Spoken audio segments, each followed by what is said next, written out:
Here is the graph of y equals sine hyperbolic x. You can see that it is a graph of a one-to-one function. This means that we can define an inverse function for the sine hyperbolic x. It is the inverse sine hyperbolic function denoted by sine hyperbolic to the minus 1 of x. Let's fill in the chart. The domain of the sine hyperbolic x is all r or between negative infinity to infinity, which means that this has to be the range of the inverse function. The range is also all r, and this is going to be the domain of the inverse function of the sine hyperbolic x.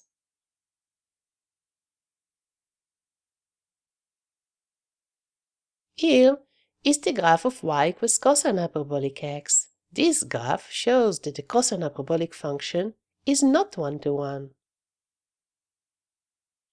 But we can restrict the domain. On the restricted domain, between 0 and infinity, it is a one-to-one function.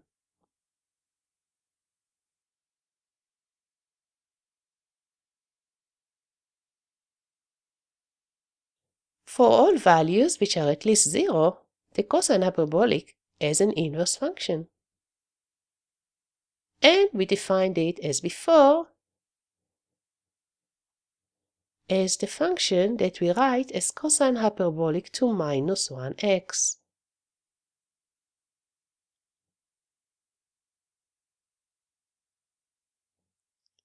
The one-to-one cosine hyperbolic x has a domain that including the 0 and runs from 0 to infinity.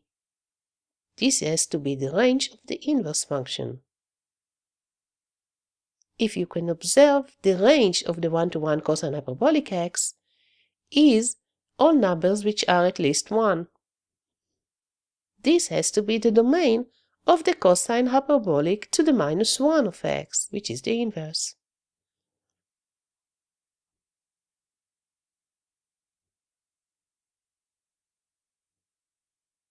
Another common hyperbolic function is the tangent hyperbolic x. Here is the graph. And this is an easy case. It is a graph of a one-to-one function. And that's when we can define an inverse function, exactly as with the sine hyperbolic. It is the inverse tangent hyperbolic x, denoted by tangent hyperbolic to the minus 1x. Let's fill in the chart. The domain is all r, and this is the range of the inverse function. If you observe, and if you recall the limits of the tangent hyperbolic x when x approaching minus infinity or infinity, then you know that the range are all x's that are strictly greater than minus 1 and are less than 1. And this has to be the domain of the inverse function. Common inverse hyperbolic functions.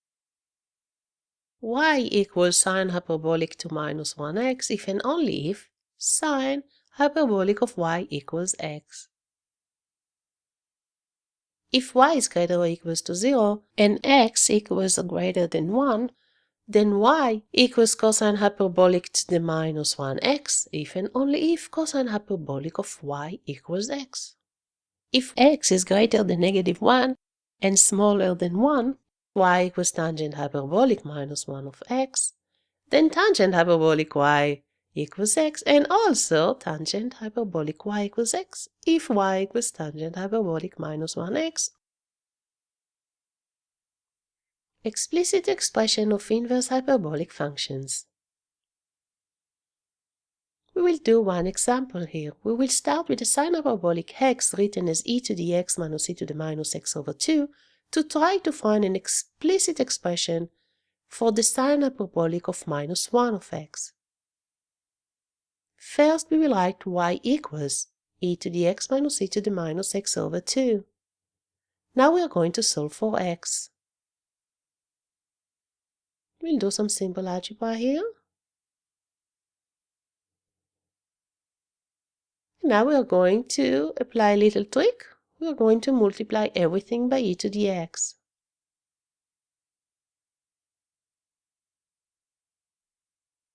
We get that.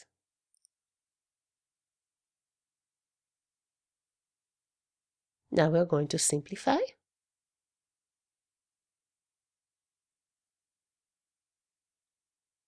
The first part is e to the x to the power of 2.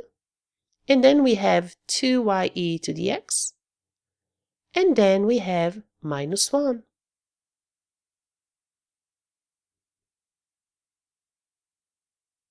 You can see that this is a quadratic of e to the x. So in order to solve the e to the x, we are going to use the quadratic equation. Simplifying that, we get y plus minus square root of y to the power of 2 plus 1. But here we have a little problem. It's clear that we cannot choose the y minus radical of y to the power of 2 plus 1. Because I'm going to show you in 1 second, then it is negative, but we know that e to the x is always greater than 0.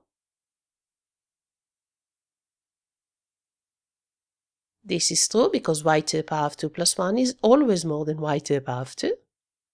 And y minus the square root of y to the power of 2 plus 1 is less than 0. It means that we have only to choose e to the x to be y plus square root of y to the power of 2 plus 1. It means that x is ln of y plus square root of y to the power of 2 plus 1. To find the inverse function, we only have to switch the x and the y. And we conclude that now that y, which is the sine hyperbolic negative 1x, is ln of x plus square root of x to the power of 2 plus 1. And if you recall, the domain of this is all R. We are now going to find an explicit expression for the inverse of the cosine hyperbolic function. We are going to repeat the process almost exactly as before. First, we will write the cosine hyperbolic x as a combination of e to the x and e to the minus x. As before, we are going to write y equals, and we are going to solve for x. We will do some algebra here. And then we will repeat on the trick from before. We are going to multiply everything by e to the x, and we get that.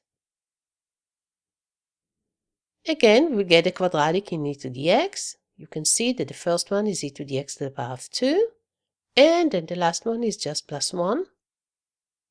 So in order to solve the x, we first need to find the e to the x, and we are going to apply the quadratic equation. Now we will have to do almost the same as before.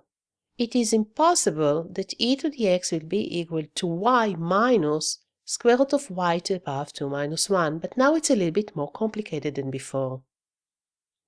If you recall, the domain of the function is x greater or equals to 0.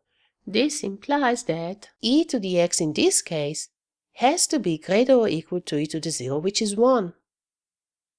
It means that we have to have that this expression has to be greater or equals to 1. I'm going to show you that we cannot take the y minus, because if we will take the y minus, we will get that e to the x is actually less than 1.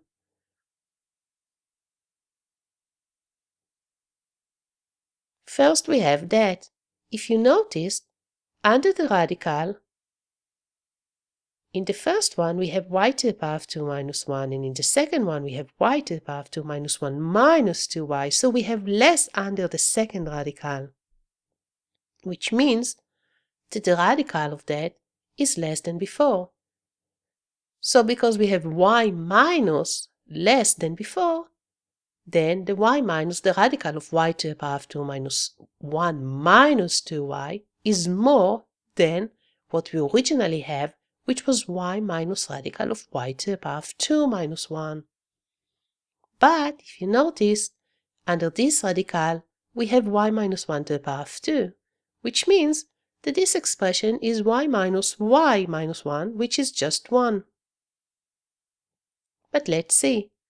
This guy has to be e to the x. On the other hand, we get that if we will take the minus, which means we will take y minus the radical, we will get 1,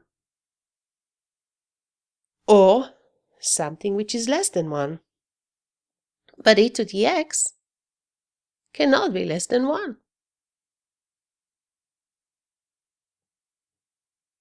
It means that this is impossible.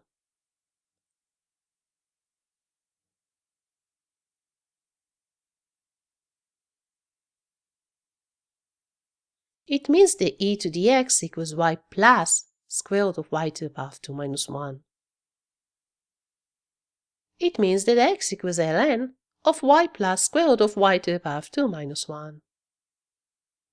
We are going now to switch x and y, and we get that the cosine hyperbolic -1 of x is ln of x plus square root of x to the power of 2 minus 1, provided that x is greater or equals to 1.